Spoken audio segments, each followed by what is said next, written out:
सोनपुरा गांव में शंकर अपनी पत्नी ललिता और 5 साल की बेटी गुड़िया के साथ एक छोटी सी घास फूस की झोपड़ी में रहता था। शंकर मजदूरी करता था। गांव में जहां भी काम मिलता वो खुशी खुशी कर लेता। से कबूतर, ख से खरगोश, ग से गमला, घ से घड़ी। पापा, मुझे जल्दी जल्दी पढ़ाइए। रात हो जाएगी तो मैं अंधेरे में कैसे पढ़ूंगी? वैसे भी हमारे घर में बिजली नहीं है। बेटी की बात सुनकर शंकर चुप हो जाता है, क्योंकि सच में उसकी झोपड़ी में बिजली नहीं थी। उसके पास इतने पैसे भी नहीं थे कि वो मीटर लगवा सके। वो पत्नी और बेटी से नजरें चुराकर बाहर चला जाता है। धीरे धीरे बसंत ऋतु खत्म हो जाती है और गर्मियों का मौसम आ जाता है। अप्रैल मई में तापमान 40 से 45 डिग्री तक पहुंच जाता है। आप काम पर जा रहे हैं? इस हाँ, बार गर्मी बहुत ज्यादा है। बिना बिजली, बिना पंखे गुजारा बहुत मुश्किल है। कुछ कीजिए ना। तुम सही कह रही हो। आज काम पर जा रहा हूँ। देखता हूँ कोई जुगाड़ बनता है क्या। वैसे गुड़िया कहाँ है? बगल वाले मोहन के घर। उनके यहाँ कूलर है ना, दिन भर वही रहती है।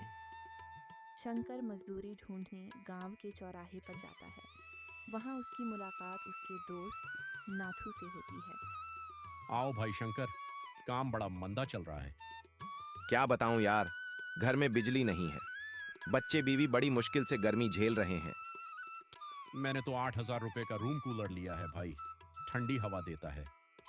क्या मैं तेरी बिजली में टांका लगा लूं? महीने के 100 से 200 दे दूंगा।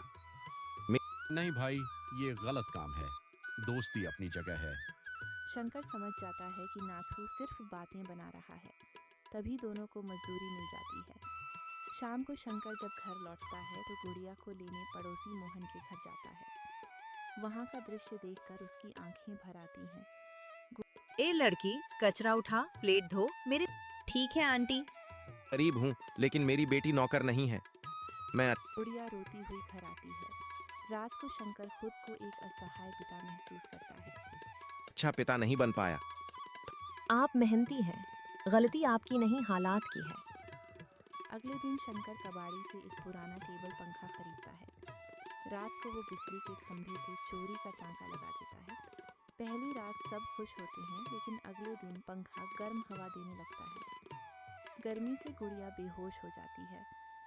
हे भगवान, मेरी बच्ची इतनी। माँ, पंखा बंद कर दो, दम घुट रहा है। शंकर समझ जाता है कि ये रास्ता गलत है। वो कुछ नया सोचने लगता है। अगली सुबह शंकर मिट्टी और गोबर लेकर आता है। मिट्टी और गोबर क्यों? थोड़ा समय दो, जादू दिखाऊंगा। तीनों मिलकर झोपड़ी को मिट्टी और गोबर से लीप देते हैं। पड़ोसी हंसते हैं, लेकिन शंकर चुप रहता है। फिर शंकर लकड़ियों से एक बड़ा पंखा बनाकर खिड़की में लगाता है। सिंचाई वाले पानी से उसे घुमाने की व्यवस्था करता है।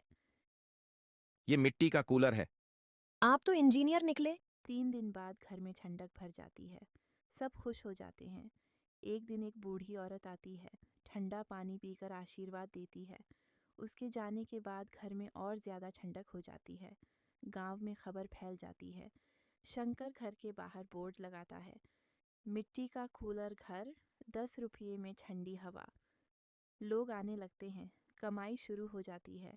अब शंकर के घर में ज़्यादा पैसे नहीं, लेकिन इज्जत, सुकून और खुशी भरपूर थी।